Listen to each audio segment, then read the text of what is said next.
everybody needs to play because we're so thin in the backcourt with Patty and Steph and Andre out. So it's not like I could rest people even if I wanted. I could in the front court, but that doesn't really make sense because we play a lot of people anyway.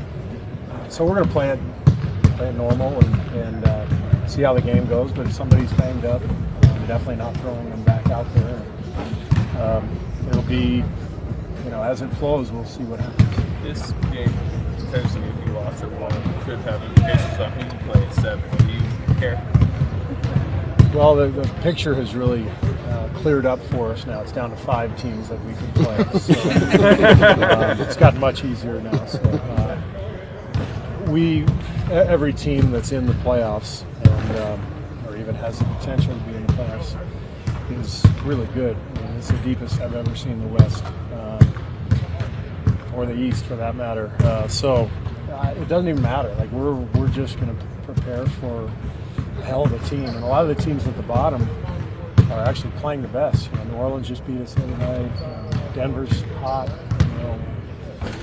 San Antonio's had to win games. OKC now.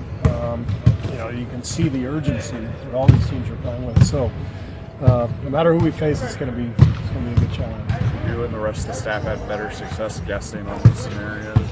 Yeah, we put Sammy Gelfand on it, and so we have like the percentages of who it's going to be and for whatever that's worth. See, this is the last game of the regular season for you guys, and I know there's kind of been like this, okay, we're ready for the playoffs all year, right? Yeah. I know the injuries kind of changed that dynamic a little bit, but is there a sense like, okay, now it's really time to go?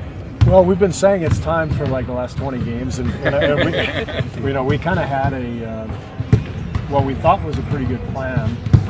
This last 20, we really solidify our rotations and really work on what we're going to need in the playoffs, all that stuff. And the injuries have kind of altered that, so we have to adjust and adapt. And we've had to change lineups almost nightly, but it doesn't matter. Like that's what happens in the NBA. Everybody goes through it, and it may be a little extreme for us this year, but it's okay. We know what this is about, and we've got enough to carry us through and gain some momentum and get things rolling. So just got to keep pushing. Coach, how impressive has the turnaround been for Utah? Just since Gobert came back to run in May, you guys were part of the last time you guys played here. Just how impressive has it been? It's one of the best stories of the year in the NBA, the way the Jazz have come on, and there's a lot of subplots to that. Donovan Mitchell playing as well as he has, possible Rookie of the Year. Quinn doing an amazing job, and he will for sure be right up there in the Coach of the Year race.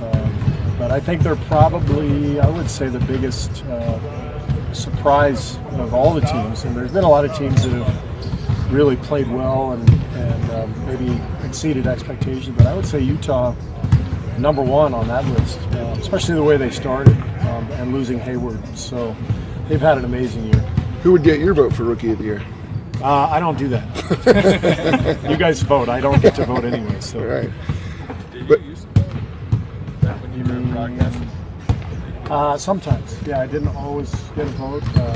It seemed like I think I was a broadcaster for 8 years. I want to say maybe 2 or 3 times they gave me the vote. They usually just gave it to Marv because Marv lobbied for it. It was kind of embarrassing the way he would lobby behind the scenes, but that's Marv. You've played a lot of these teams, like you said, with a sense of urgency. There's a great sense of urgency for the Jazz to get home court in the first round. Yeah. Does those feel like playoff games, and is that good for your team? Yeah, it's good for us to face this kind of team with this sense of urgency because it'll feel like a playoff game, even though it doesn't mean anything to us in terms of our seeding. It's good for our preparation and for what we're about to face. You mentioned earlier, but how difficult is it to prepare for a playoff opponent when it could be any one of 5 teams? Yeah, you just have to focus on your own team and what you have to do and how you have to play. And then tomorrow night, our staff will gather and try to find a place that has 3 TVs and wait till they're all done and then start the prep. But it's really still wide open. It's maybe clarified a little bit the last couple of days, but still a lot can happen. Is it kind of weird, the calculus of this? I mean, if you beat the Jazz tonight, you could be setting up a first-round matchup for yourselves this coming week. Yeah, but there's also like 28 other scenarios, so it's not worth wasting energy on it. You just go play.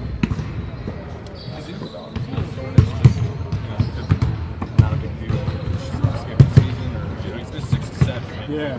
Well, we're just trying to be smart, and felt like it made more sense to give him a rest, give him a full week almost, I guess, right? Depending on Saturday or Sunday. So, just we're just going based on how he's feeling and what the training staff suggests. But I fully expect him to be in the lineup game one. All things considered, what you guys have dealt with late in the season, you feel like you guys are rounding in form for the playoffs approach?